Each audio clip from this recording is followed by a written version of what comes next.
Big guys, what's going on? Robert for International Pulso Research. Tudo bem com você? E aí? Legal então, pessoal? Vamos seguir em frente aí. Bom, se você gostar desse vídeo, já sabe, se inscreve aí abaixo. Se não gostar, deixa seu depoimento aí. Tá a fim de montar um comitê revolucionário, ativista, nacionalista? Se inscreve aí, a gente manda toda a informação. Você não vai pagar nada, de graça. Tudo de graça. Se você pensa como nós, você tem um pensamento assim, se você se identifica com as questões progressistas, pense nisso. Já nasceu um movimento totalmente revolucionário que já está no Brasil e a gente está estendendo aí. Através dessa plataforma aqui, nós queremos alcançar milhares de pessoas para que a gente possa ajudar o povo a entender quem está por detrás de tudo isso.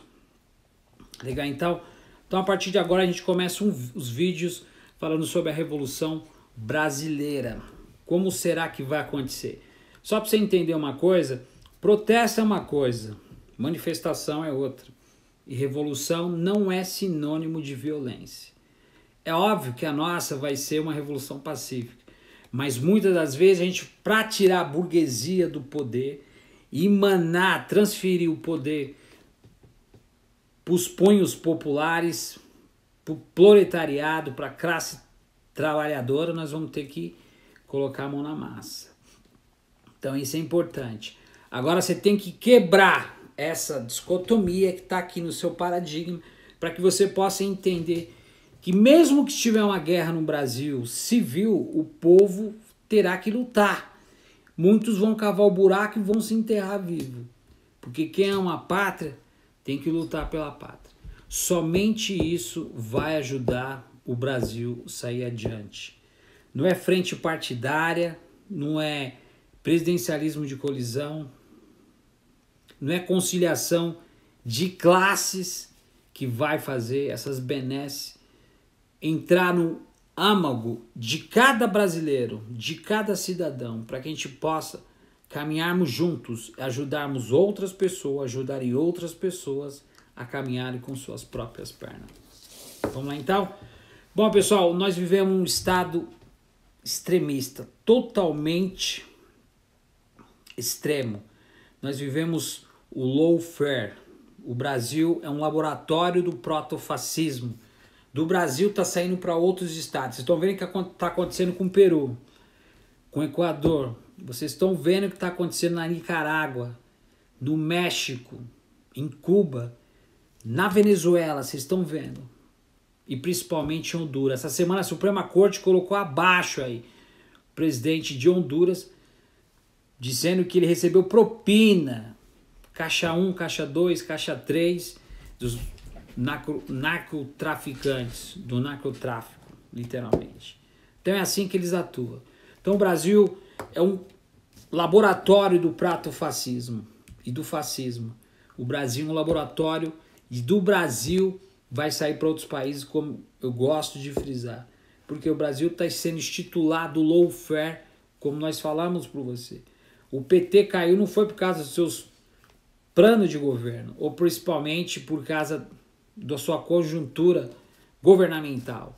Pelo contrário, caiu por causa de um golpe com o dedo de Washington e você precisa entender isso.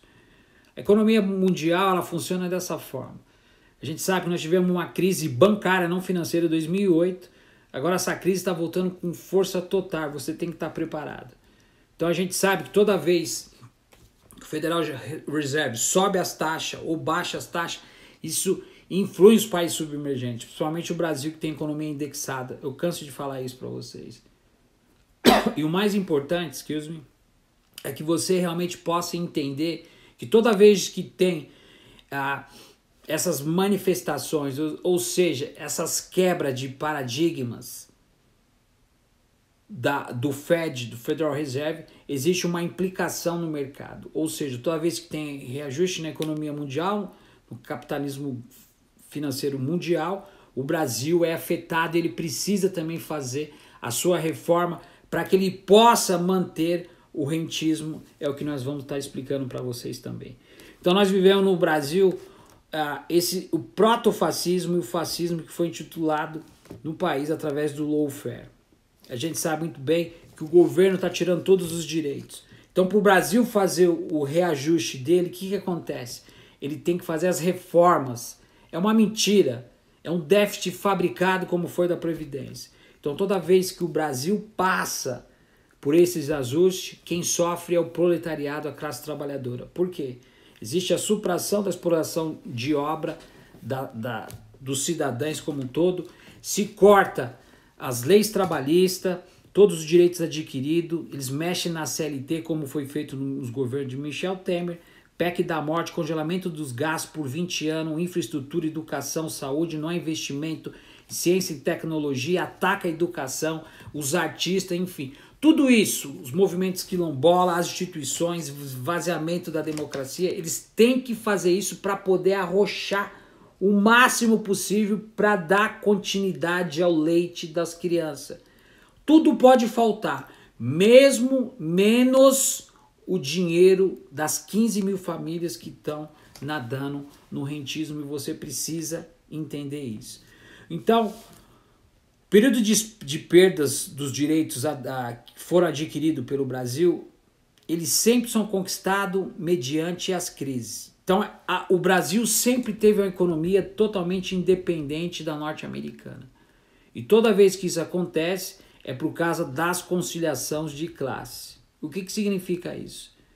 Então, muitas das vezes, o período das perdas dos direitos adquiridos que nós conquistamos, de políticas prolongadas, sempre muitas das vezes, existe uma radicalização política mediante aos trabalhadores. Porque, em final da conta, sempre quem paga o pato são os trabalhadores. Mesma coisa que aconteceu na Argentina, e você que está aí do outro lado tem que entender isso, porque da mesma forma que eles fizeram todos os arroxos, todos os ajustes para poder vincular as pautas do IMF, Fundo Monetário Internacional, quem perde é o trabalhador.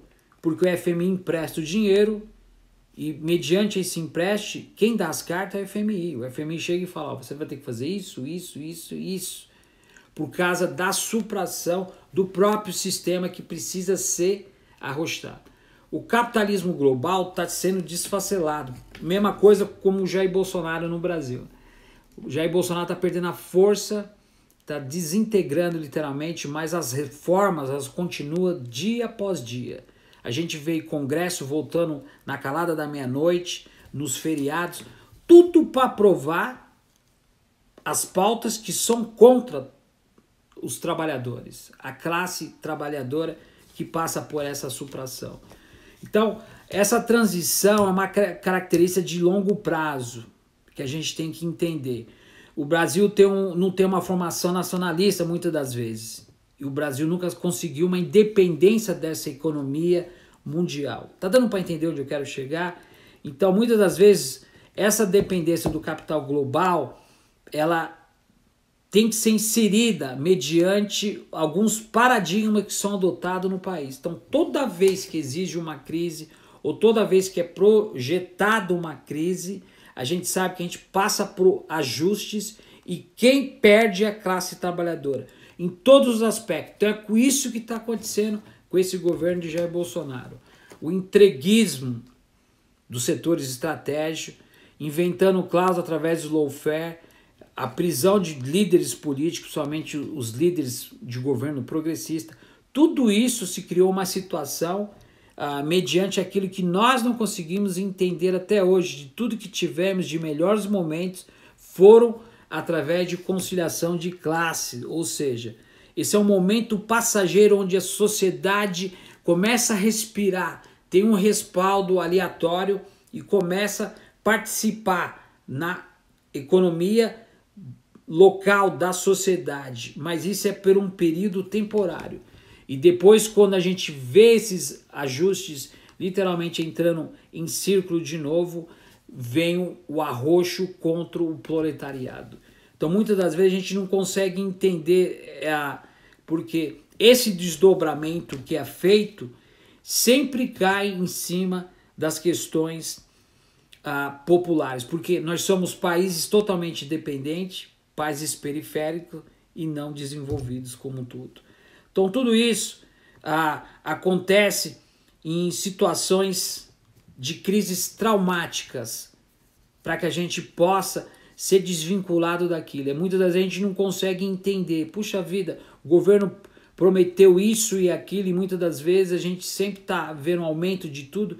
Tudo isso que está acontecendo, essas privatizações, esse desencadeamento de todos os setores, esse enxugamento, queima da Amazônia, enfim, os ataques contra os indígenas para poder colocar a exploração da própria área, ali principalmente os movimentos quilombola, tem tudo a ver com esse pacto que é feito através desse método que a elite usa para poder espoliar a mão de obra. Então, a natureza do capitalismo no Brasil sempre foi um sistema que precisa de ser organizado mediante a população. Então, os pobres pagam para que os ricos continuem perpetuando no rentismo.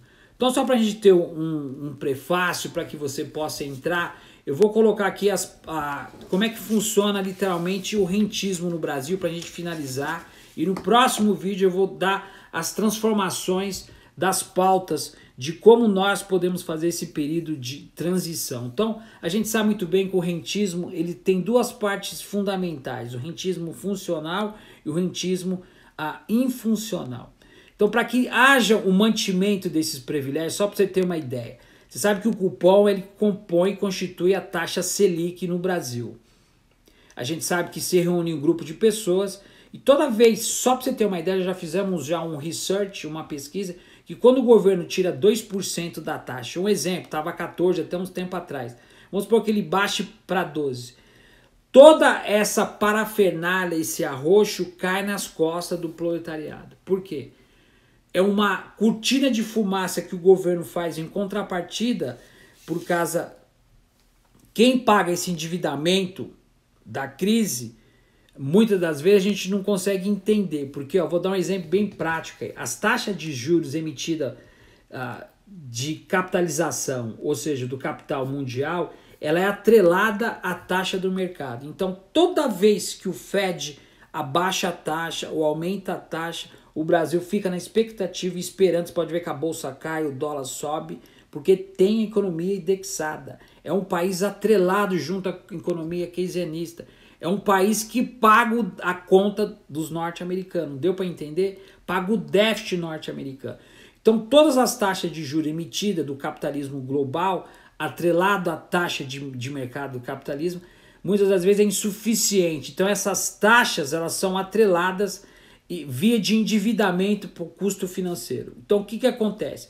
Muitas das vezes, a dívida, quanto mais você paga, ela cresce mais do que você imagina.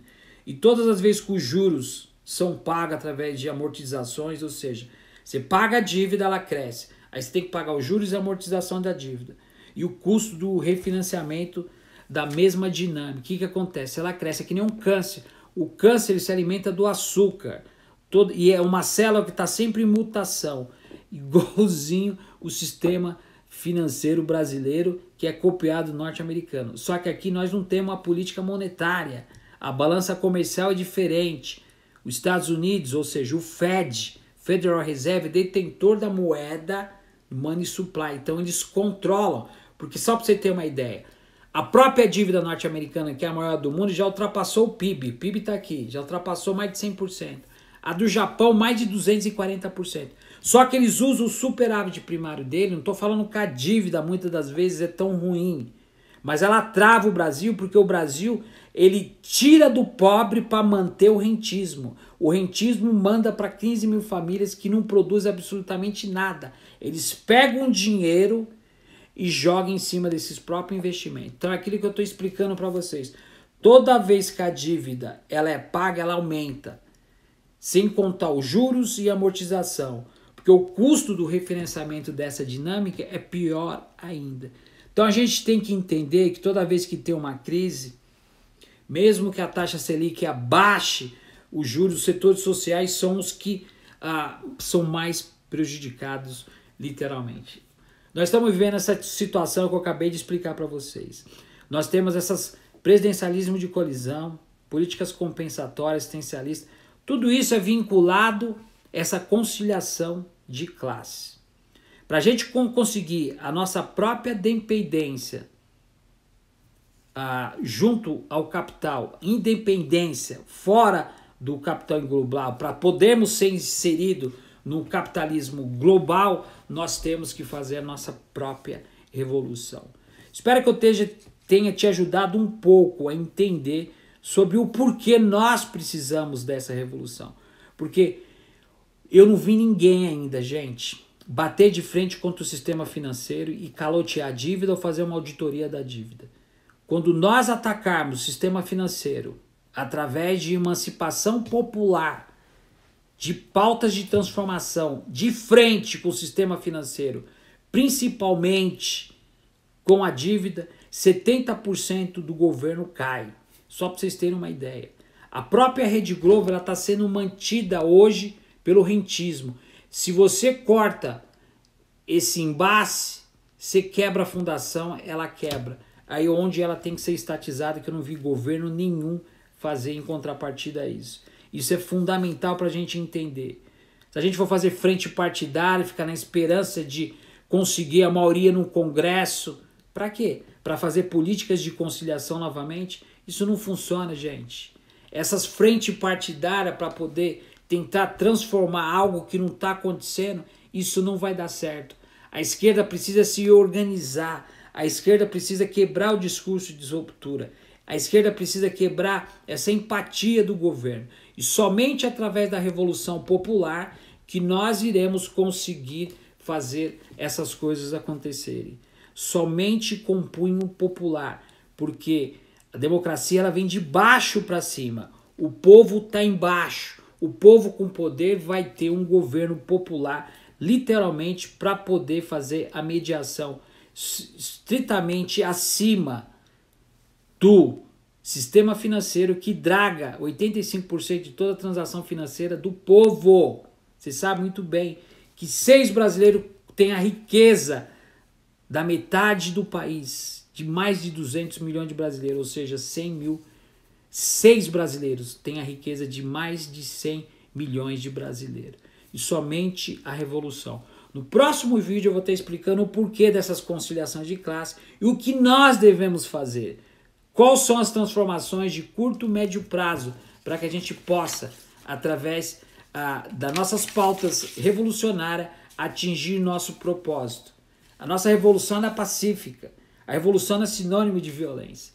Mas para que a gente possa quebrar essa hegemonia da burguesia, da plutocracia, do Boranato, Rio e de São Paulo, principalmente o sistema financeiro, nós teremos que usar a força literalmente.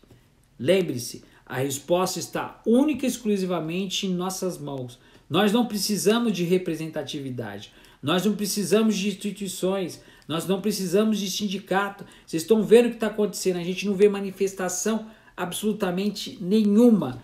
Uns gatos minguados, que muitas das vezes aparece fortemente, são os índios, as mulheres que se manifestam e os estudantes. E o resto da população. Cadê os militantes? Então a gente tem que quebrar essa hegemonia, quebrar esse paradigma, para que a gente possa entender que somente nós, através de um governo popular, vai mudar a situação do Brasil através de um revolution. Don't go away, stick around, a gente se vê no próximo vídeo. Até mais.